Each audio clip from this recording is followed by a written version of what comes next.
Bugün күнгө шамбы, число 28 июнь 2020 жыл. Бұл мына Баткен облысының Төрткүл суусактагычы туугандар.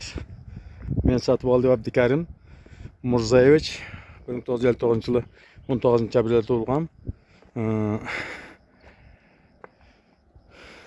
Шул кичине элдер үчүн, келечек үчүн, бөөктөр үчүн кызмат кылайык деген оюм бар. Ошо боюнча бир-эки жигит менен ошо Төрткөл суусактагычга бүгүн балык тутканы келдик эле. Балык тутканы келип, көлдүн акыбалын көрүп, өтө көлдүн акыбалы, көлдөгү суудун акыбалы өтө кейиштүү экен. Сууду караңыздар. Бул жерде бир Баткен облусунун Баткен шаары жана Баткен шаарынын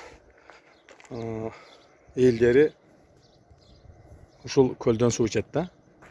Эми сууду караңыздар, кандай акыбалда турат мына.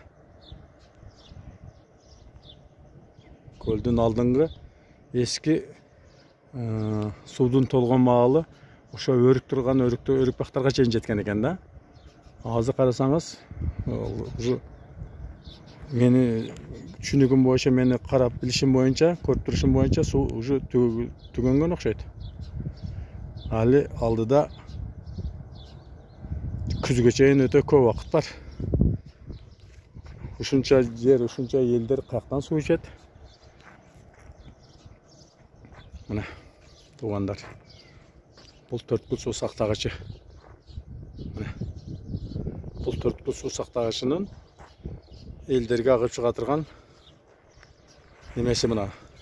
Дарбазасы дейбизби, тосмосу дейбизби?